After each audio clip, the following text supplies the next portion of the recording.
Merhaba değerli izleyicilerim, kanalıma hoş geldiniz. Yepyeni bir video ile karşınızdayım.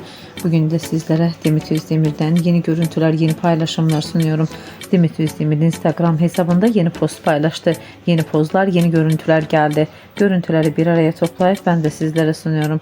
Umarım beğenirsiniz. Benden bu kadar. Hoşça kalın, sağlıcakla kalın arkadaşlar.